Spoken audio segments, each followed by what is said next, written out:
Bismillahirrahmanirrahim. Assalamualaikum warahmatullahi wabarakatuh. Alhamdulillahi rabbil alamin. Mari kita sama-sama bersyukur kepada Allah Subhanahu wa taala atas semua perlimpahan nikmat dan rezeki yang telah Allah berikan kepada kita semua sehingga kita masih bisa berjumpa di channel ini. Tidak lupa juga saya berdoa buat para sahabat semua, semoga Allah sehatkan badannya, semoga Allah tambahkan umurnya, semoga Allah tambahkan rezekinya, semoga Allah berikan keberkahan, keselamatan dan perlindungan lahir batin dunia dan akhirat. Tidak lupa juga mari kita sama-sama bersolawat kepada junjungan Nabi Muhammad sallallahu alaihi wasallam, pada sahabatnya, kepada keluarganya, pada para tabi'in. Mudah-mudahan kita nanti di yaumil akhir mendapatkan syafaat dari kanjeng Nabi Muhammad sallallahu alaihi wasallam.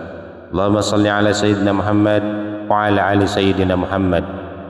Sahabat beriman yang dirahmati Allah, tidak lupa juga saya memohon dengan kerendahan hati saya untuk senantiasa mendukung channel saya ini dengan cara mensubscribe, melike, mengkomen, membagikan video ini. Mudah-mudahan video ini ada manfaatnya wabil khusus buat diri saya pribadi, umumnya buat para sahabat semua. Amin ya Allah ya rabbal alamin. Sahabat beriman yang dirahmati Allah, di topik pembahasan ini saya akan menceritakan tentang indahnya teladan Rasulullah sallallahu alaihi wasallam. Beliau Rasulullah sallallahu alaihi wasallam dengan wahyu dari Allah Subhanahu wa taala, beliau tertinggi dunia yang tengah gulita. Beliau ajak umat manusia ke jalan yang lurus. Beliau tunjukkan mereka arah yang benar. Beliau adalah titik temu berbagai akhlak terpuji, budi bahasa yang sangat tinggi, tidak langkahnya sangat mulia, cita-citanya sangat besar. Beliau adalah teladan dalam kebaikan, keberanian dan perjuangan menegakkan keadilan. Dalam setiap halaan napas beliau tunjukkan perilaku yang luhur. Beliau adalah dengan kata-kata yang jelas dan penuh makna. Kadang beliau bahkan mengulang 3 kali ucapannya agar semakin mudah dipahami. Beliau senantiasa menyukuri nikmat yang Allah berikan. Tak pernah sekalipun beliau mencela makanan atau minuman. Tak pernah sekalipun beliau mencelakai orang lain, terutama kaum Hawa. Beliau tak marah melihat kezaliman ditimpakan padanya, tapi akan tegak membela jika seseorang menghina Allah Azza wa Jalla. Sesungguhnya telah ada pada diri Rasulullah itu suri tauladan yang baik bagimu. Quran surat Al-Ahzab ayat 21. Jika menunjuk sesuatu, beliau menggunakan seluruh telapak tangannya. Jika marah, beliau memalingkan dirinya. Jika gembira, beliau memejamkan kedua matanya. Beliau sangat rendah hati. Beliau melarang sahabatnya berlebihan memuji. Beliau juga tidak berkenan sahabatnya berdiri saat beliau datang. Di rumah pun beliau sangat tawadhu. Beliau mencuci sendiri bajunya, memerah sendiri kabinnya, dan melayani sendiri semua keperluannya. Beliau sangat ramah, tak pernah mengucilkan seorang pun dalam pergaulan. Selalu menanyakan keadaan sahabat-sahabatnya, selalu akrab dan memperhatikan keadaan mereka. Beliau tak menolak ketika diminta sesuatu. Jika tak sanggup memenuhi, beliau akan mengucapkan kata-kata yang membahagiakan. Sahabat beriman yang dirahmati Allah, ditulis kembali dari beberapa keterangan tentang indahnya akhlak Rasulullah di dalam buku Mengenal Pribadi Agung Nabi Muhammad sallallahu alaihi wasallam karya Imam At-Tirmizi. Sahabat muslim yang dirahmati Allah, pada bagian ini saya akan menuliskan kembali kata-kata Buya Hamka di buku Penjara Agama Islam tentang keteladanan Rasulullah sallallahu alaihi wasallam. Pembicaraan tentang kelebihan Nabi Muhammad sallallahu alaihi wasallam terlalu panjang kalau kita tulis semua. Cukuplah jika kita katakan bahwa beliau adalah himpunan dari segala keutamaan. Nabi Nuh alaihi salam ada teladan dalam kesabaran dalam menyampaikan dakwah ilahi. Nabi Ibrahim alaihi salam adalah teladan dalam berjuang menegakkan perintah ilahi.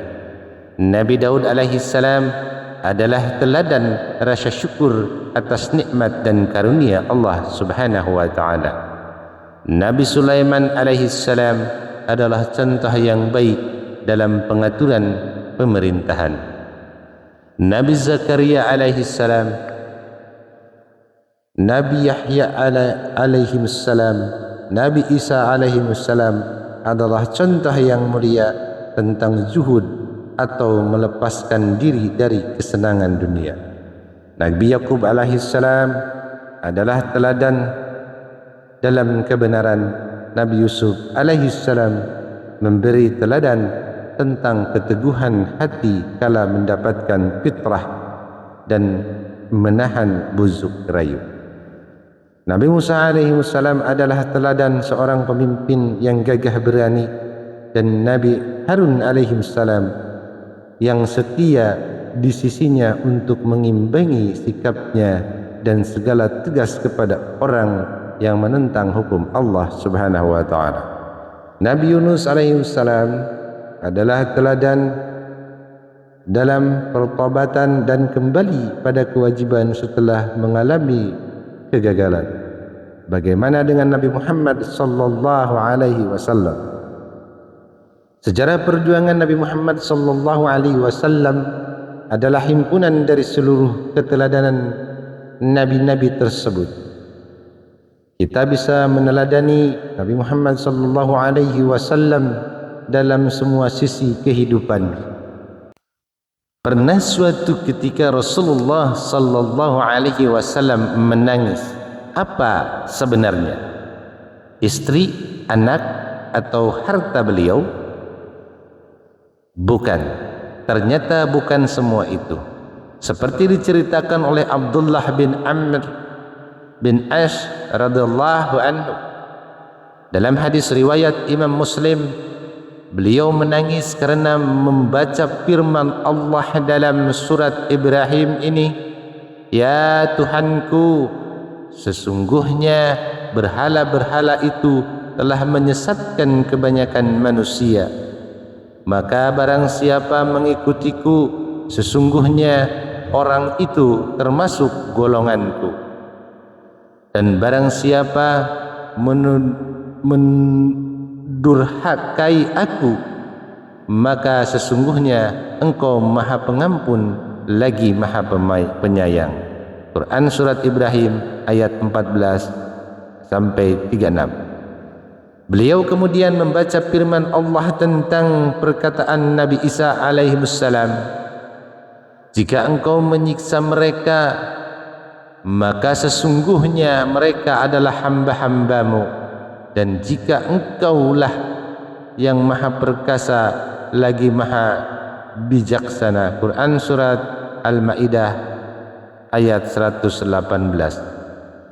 Lalu Nabi sallallahu alaihi wasallam mengangkat kedua tangannya dan berdoa, "Ya Allah, umatku, umatku." Dan beliau pun menangis. Allah kemudian berfirman kepada Jibril, "Wahai Jibril, datangilah Muhammad, Tuhanmu paling tahu tanyakan kepadanya, apa yang menyebabkanmu menangis? Nabi sallallahu alaihi wasallam menyampaikan firman Allah yang dibacanya. Kemudian Allah berfirman, wahai Jibril, datanglah Muhammad, sampaikan kami akan membuatmu ridha dengan umatmu dan kami tidak akan membuatmu sedih. Rasulullah sallallahu alaihi wasallam, manusia mulia itu, menangis demi memohon ampunan untuk kita umatnya. Coba renungkan teman-teman, sesungguhnya betapa besar cinta Rasulullah sallallahu alaihi wasallam kepada kita semua. Sekarang bagaimana dengan kita? Menangiskah kita saat mengingatnya? Di waktu yang lain Rasulullah sallallahu alaihi wasallam pernah berziarah ke pemakaman masyarakat muslim. Saat keluar dari area tersebut, beliau bersabda seperti yang diceritakan oleh Abu Hurairah radhiyallahu anhu, semoga keselamatan terlimpah atas kalian, wahai penghuni makam kaum mukminin, dan sesungguhnya insyaallah kami akan bertemu kalian. Sesungguhnya aku gembira seandainya bisa melihat saudara-saudara kita. Para sahabat-sahabat bertanya, tidakkah kami saudara-saudaramu wahai Rasul? Beliau menjawab, kalian semua adalah sahabatku, sedangkan saudara-saudara kita ialah mereka yang belum berwujud. Para sahabat bertanya, bagaimana kau dapat mengenali mereka yang belum berwujud itu sebagai bagian dari umatmu wahai Rasul? Beliau menjawab, apa pendapat kalian seandainya ada seseorang mempunyai kuda yang berbulu putih di dahi dan kakinya, dan kuda itu berada di tengah-tengah sekawanan kuda yang hitam legam, apakah dia akan mengenalinya? Para sahabat menjawab, sudah tentu wahai Rasul. Beliau melanjutkan, mereka datang dengan wajah dan kaki yang putih, bercahaya karena bekas wudu. Aku mendahului mereka ke telaga. Ingat, ada sekelompok orang yang dihalangi datang ke telagaku, sebagaimana unta-unta saat dihalau. Aku memanggil mereka, kemarilah kalian semua. Dikatakan sesungguhnya mereka telah menukar ajaranmu selepas kau wafat. Maka aku bersabda, panggillah jauh-jauh dari sini. Hadis riwayat Muslim. Wallahu a'lam bissawab. Demikian tadi kupasan tentang keteladanan sahabat Rasul. Mudah-mudahan ada manfaatnya, wabil khusus buat diri saya pribadi, umumnya buat para sahabat semua. Kurang-kurangnya saya mohon maaf. Terima kasih kepada yang sudah menonton, sudah like, sudah komen, sudah subscribe. Mudah-mudahan kebaikan para sahabat semua Allah gantikan dengan yang berlipat-lipat ganda, baik di dunia maupun di akhirat. Amin ya Allah ya rabbal alamin.